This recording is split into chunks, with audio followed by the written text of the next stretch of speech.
Bonjour à toutes et à tous et bienvenue sur ce tutoriel. Aujourd'hui, nous allons voir comment mettre en place facilement et rapidement un système de dégâts de chute sur Unity. Ce que vous allez voir aujourd'hui est applicable à tout type de projet, en 2D, en 3D, à la première ou à la troisième personne, et que votre personnage utilise un character controller ou un rigid body pour la gestion de la physique. Bref, quel que soit votre projet, vous êtes au bon endroit.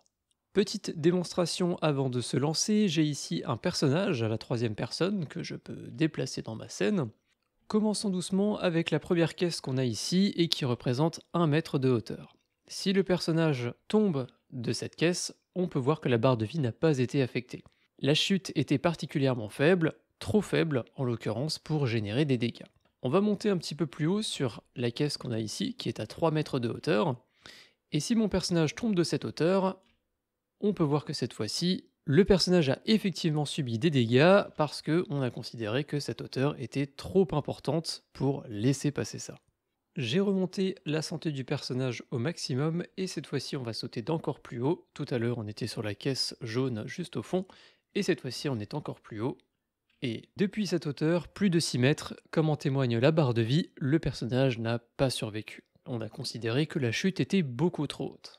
Bien évidemment, avec ce système, vous pourrez configurer vous-même les différents seuils de hauteur et donc le nombre de points de dégâts qui seront appliqués au personnage en fonction de la hauteur de la chute. A savoir qu'il existe principalement deux approches pour créer un système de dégâts de chute. On peut se baser soit sur la vélocité du personnage au moment de l'impact, ou alors se baser sur la hauteur de la chute elle-même. Aujourd'hui, on va utiliser la seconde approche, c'est la plus simple à mettre en place, et surtout, ça dans n'importe quel projet. Si vous êtes prêts, c'est parti. De mon côté, je ne vais pas partir de zéro, je vais partir d'un template déjà existant pour qu'on puisse passer directement à l'essentiel, mais comme je vous l'ai dit, quel que soit votre projet, vous allez pouvoir mettre en place ce système assez facilement. Tout d'abord, vous pouvez vous rendre sur l'objet qui correspond à votre personnage et vous allez pouvoir lui ajouter un nouveau script que l'on va nommer Fall Damage. On peut créer et ouvrir ce script dans Visual Studio. Tout d'abord, on va avoir besoin d'une variable justement pour stocker un objet qui va nous permettre de vérifier si le personnage touche le sol. Donc cet objet, on va le mettre dans une variable privée de type transform qu'on va appeler ground check. Et on va immédiatement aller créer cet objet et le configurer. Rendez-vous sur l'objet qui correspond à votre personnage et à l'intérieur de cet objet, donc on va pouvoir faire un clic droit dessus, on va créer un nouvel objet, empty, qu'on peut appeler ground check. Au niveau du component transform, vous pouvez faire ici un reset pour être sûr que les positions et les rotations soient bien toutes à 0. Et cet objet, vous allez aller le placer au niveau des pieds de votre personnage. Alors comme vous pouvez le voir, chez moi il a été automatiquement placé au niveau des pieds parce que l'origine de mon personnage, donc le point 0, le point central du personnage, est déjà au niveau des pieds. Donc à ce niveau-là, je n'ai pas besoin de le déplacer, mais de votre côté, n'hésitez pas à utiliser les flèches pour déplacer l'objet. Afin que cet objet soit un petit peu plus simple à identifier dans la scène, vous pouvez également lui appliquer une étiquette en cliquant ici, et en choisissant la couleur de votre choix, par exemple ici. En jaune, on peut voir maintenant que j'ai l'étiquette Ground Check qui me permet de plus facilement placer cet élément. Une fois cet élément placé, on va pouvoir revenir sur notre objet joueur et on va pouvoir, dans le script Fall Damage, glisser cet objet Ground Check. Maintenant qu'on a cet objet, on va pouvoir vérifier à chaque frame, donc en permanence, si notre personnage touche le sol.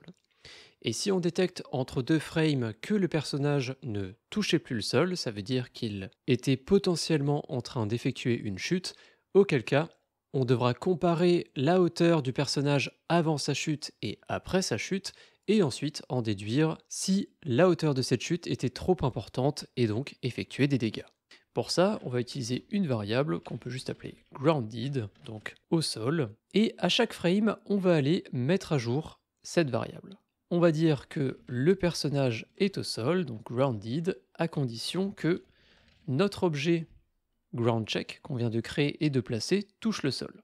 Donc pour ça, on peut utiliser une méthode dans Physics qui s'appelle checkSphere, qui va créer en fait une sphère au niveau de l'objet groundCheck et qui va vérifier si le sol ou un objet plus généralement est détecté dans cette sphère.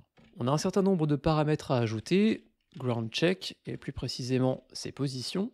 Il va également falloir qu'on précise un rayon, ça va être en fait la taille de cette sphère pour la vérification.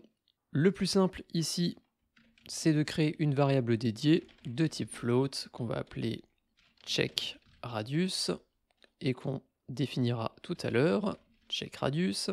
On va également avoir la possibilité de définir quels éléments sont considérés comme le sol et quels éléments ne le sont pas. Ça permettrait par exemple, si le personnage est dans l'eau, de ne pas être considéré comme étant au sol. Mais ce paramètre va également nous permettre d'éviter des petits bugs un petit peu désagréables dont on parlera tout à l'heure. Pour ça, on va utiliser des layers. Encore une fois, on va passer par une variable de type layer mask, qu'on va appeler ground layers, qu'on va ensuite pouvoir mettre ici dans notre méthode. Et c'est tout pour cette ligne. On va rapidement aller tester ça. Je vous propose de mettre la variable grounded en public pour qu'on puisse au moins y avoir accès dans l'inspecteur. On va revenir sur Unity. Au niveau du check radius, vous pouvez mettre une valeur assez faible. Généralement, je mets 0,1. Il n'est pas nécessaire de mettre plus, sinon le personnage risque d'être détecté sur le sol alors qu'il ne l'est pas. Au niveau des ground layers, maintenant, on va pouvoir définir quels éléments de notre scène font partie du sol. La configuration la plus simple, c'est de cocher Everything. De cette manière, tout dans la scène sera considéré comme le sol et on pourra donc prendre des dégâts de chute sur tous ces éléments. Mais peut-être que chez vous, certains éléments de la scène ne doivent pas être considérés comme le sol. On a un layer présent par défaut qui s'appelle Water. Donc effectivement, s'il y a de l'eau, vous voulez potentiellement pas la considérer comme étant le sol. À ce moment-là, vous pouvez donc décocher cet élément. Mais ce que je vous conseille de faire absolument, pour éviter un bug assez malencontreux, c'est que notre ground check va générer une sphère pour détecter les collisions à proximité de cet objet. Sauf que mon personnage, comme vous pouvez le voir, a lui-même une boîte de collision qui est représentée par cette capsule ici, qui est en fait le character controller. Et le problème, c'est qu'effectivement, cette sphère, lorsqu'elle va être générée et qu'elle va vérifier les collisions à proximité, elle risque de détecter la boîte de collision du personnage et donc de considérer le personnage comme étant tout le temps au sol. Car il y a effectivement un objet détecté dans la sphère. Pour éviter ce problème qui arrive très souvent lorsqu'on travaille sur les systèmes de ground check, le mieux c'est d'ajouter un layer dédié à votre player. Vous en avez peut-être déjà un dans votre projet, chez moi je n'en ai pas, donc je vais cliquer sur layer à ce niveau-là. Je vais faire add layer, je vais en créer un nouveau que je vais appeler player. Je vais retourner sur mon joueur. Au niveau de layer, je vais lui appliquer ce nouveau tag que j'ai créé. On me demande si je veux appliquer ce layer uniquement sur cet objet ou aussi sur ses enfants. Dans mon cas, je n'ai qu'une boîte de collision sur le parent, sur l'objet lui-même, donc je n'ai pas besoin d'appliquer ce layer de manière récursive. Mais si chez vous, votre personnage a plusieurs boîtes de collision dans ses enfants, il faudra faire yes. Donc chez moi, je peux faire no. Et ensuite, au niveau de ground layers, vous pouvez décocher player. Alors chez moi, il était déjà décoché par défaut. De cette manière, si le ground check détecte une collision avec le joueur lui-même, il ne sera pas considéré comme étant au sol. Ça permet d'éviter un bug assez malencontreux et qu'on détecte très souvent dans ce genre de système. Petite précision, chez moi, cette vidéo elle a été enregistrée en 2 fois, donc dans la suite de la vidéo, mon personnage n'aura pas de layer et au niveau de ground layer, je serai sur everything, mais c'est tout à fait normal. Je vous conseille vraiment, chez vous de votre côté, de faire la petite manipulation que je viens de vous montrer en ajoutant un layer dédié à votre joueur et en le décochant ici dans ground layers. Puis, on peut appuyer sur play et on va observer cette variable grounded qu'on a ici et qui, lorsque le personnage touche le sol, devrait être cochée, comme c'est le cas ici. Et si mon personnage saute, on peut voir qu'elle ne l'est plus lorsque le personnage est en l'air. On peut tester en sautant d'un petit peu plus haut, tant que le personnage est en l'air et qu'il ne touche pas le sol, cette variable ne sera pas cochée. Ça fonctionne, on va donc pouvoir passer à la suite. Il nous faut maintenant un moyen de détecter en permanence lorsque le personnage ne touche plus le sol, puis qu'il le retouche. Donc en gros que le personnage a été dans les airs pendant un certain temps. Pour ça, on va créer une variable temporaire dans la fonction update, qui va être previously grounded, et qui va être égale à grounded avant qu'on réattribue sa valeur. De cette manière, on va vérifier, vu que la fonction update est appelée à toutes les frames, on va vérifier en permanence si le personnage touchait le sol à la frame d'avant. Et basé sur cette information, si jamais ce n'était pas le cas, ça veut dire que le personnage était en l'air et qu'on va donc potentiellement avoir des dégâts de chute à appliquer.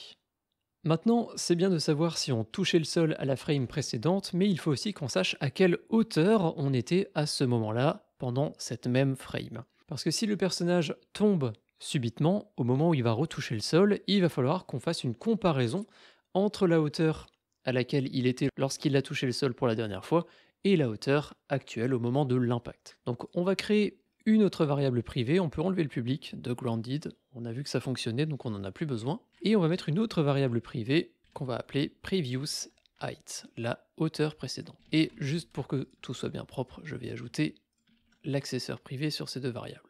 Il faut donc maintenant qu'on remplisse cette variable à chaque frame.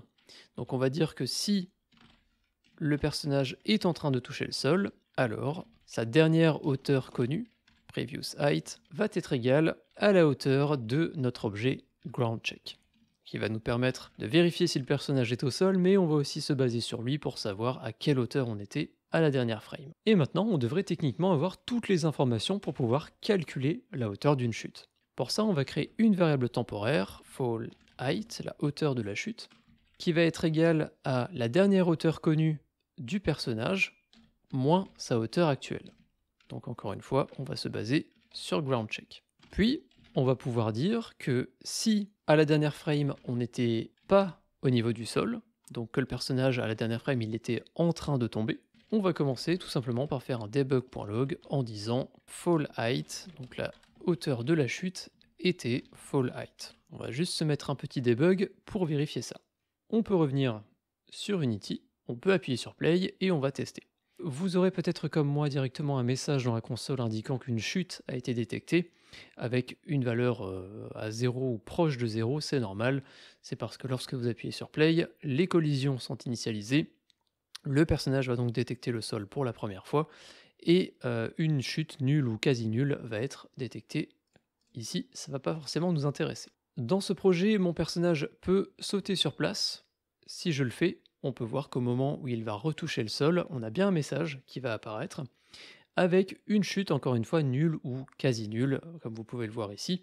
La raison à ça, c'est que avant le saut, le personnage il était au niveau du sol, donc proche de la position 0, et lorsqu'il a sauté et qu'il a retouché le sol, ce sol c'était en fait le même, quasiment au même endroit, à la même hauteur, donc il y a une chute proche de 0 qui est détectée. On va aller tester un cas un petit peu particulier, où le personnage va sauter depuis le sol et va atterrir sur un élément plus haut, comme cette caisse jaune. Si je le fais, on peut voir que j'ai une chute qui est détectée de -1, j'ai une chute négative. Ça veut dire que le personnage, entre le moment où il a touché le sol pour la dernière fois et maintenant où il vient de retoucher le sol, il se trouve plus haut que la dernière fois. En l'occurrence ici -1, donc 1 mètre plus haut, ce qui est effectivement la hauteur de cette caisse. Si maintenant le personnage saute de cette caisse pour atterrir sur le sol, on peut voir que cette fois-ci, la valeur qui a été débuggée est positive, elle est proche de 1, encore une fois, ce qui est logique. Ici, on parle en mètres, et comme je l'ai dit, cette caisse fait 1 mètre de haut, donc le système a l'air de bien fonctionner. On va pouvoir retourner dans le script et justement gérer le signe de la hauteur de la chute. Si on effectue une chute négative, donc que le personnage est monté en réalité, il n'y a pas vraiment de questions à se poser, il n'y a pas de dégâts à appliquer. Les dégâts, il faudrait qu'on les applique que lorsque la valeur est positive. Mais pas seulement, parce qu'une valeur positive, ça peut être une toute petite chute, comme on l'a vu ici, hein, lorsqu'on a sauté de la caisse. Techniquement ici, on ne devrait pas prendre de dégâts. On va donc ajouter une valeur de référence qui va définir que toutes les chutes inférieures à cette valeur ne vont pas générer de dégâts. On peut aller la créer avec toutes les autres ici, ça va être une valeur float que je vais appeler minimal height for damages, donc la hauteur minimale pour effectuer des dégâts.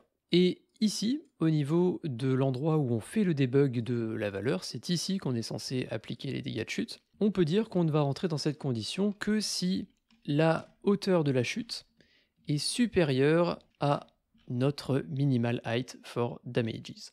On peut sauvegarder, on va retourner sur Unity et on va appliquer une valeur justement à cette variable qu'on vient de créer.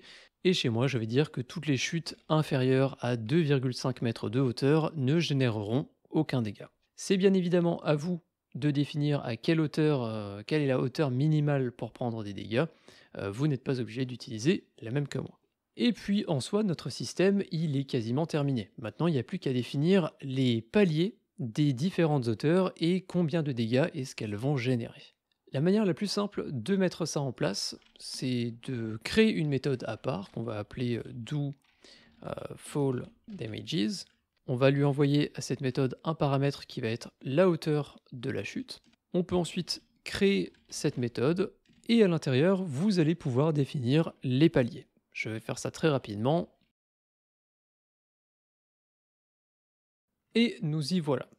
Alors, je n'ai pas recréé comme dans l'introduction le système avec les points de vie, la barre de vie, etc. C'est pas vraiment le sujet de la vidéo. Ici, pour mes paliers, j'ai simplement affiché des messages dans la console. J'ai créé 3 paliers. Le premier, si la chute est de moins de 4 mètres, et forcément plus que 2,50 m, qui est la valeur que j'ai mis pour le minimal height for damage. Donc j'ai mis un debug pour une chute de moins de 4 mètres, puis une chute pour moins de 6 mètres, puis pour finir, une très très grosse chute. Aïe aïe aïe, ça fait mal.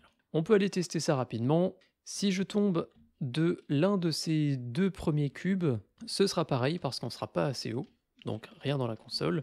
Par contre, si je saute d'un petit peu plus haut, comme de ce cube ici qui est à 4 mètres je crois, on va voir dans la console, effectivement, une chute de 3,7 mètres et le message qui va avec, chute de moins de 4 mètres. Juste par acquis de conscience, on va aller vérifier qu'une très grosse chute fonctionne. Alors je ne sais pas si la hauteur sera suffisante, mais on va quand même essayer.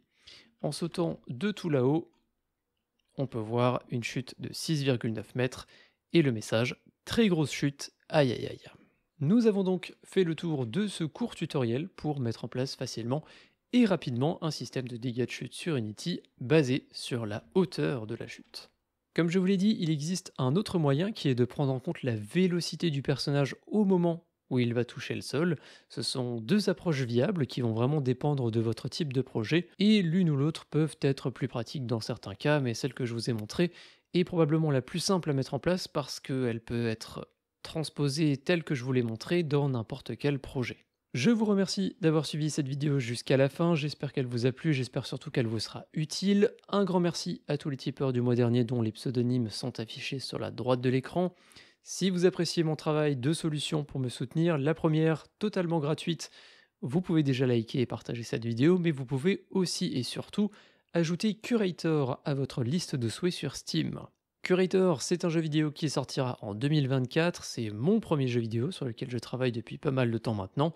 Un petit jeu de gestion de musée, vous avez aussi des devlogs sur la chaîne si vous voulez en apprendre plus sur le jeu, voir un petit peu comment ça fonctionne et sur quoi je travaille. Et l'autre manière de me soutenir sinon, c'est de passer par Tipeee. Sachez que toutes les vidéos que je propose sur cette chaîne sont entièrement gratuites et disponibles à tous sur YouTube, et si c'est possible de cette manière, c'est grâce aux généreux donateurs tous les mois qu'on appelle les tipeurs, et dont les pseudonymes sont affichés encore et toujours à droite de l'écran. Si vous avez donc la possibilité d'effectuer un don et surtout que vous en avez l'envie, vous pouvez le faire sur Tipeee, le lien est en description. Les dons commencent à partir de 1 € et chaque euro fait la différence. Encore une fois, merci de m'avoir suivi et à très bientôt. Salut!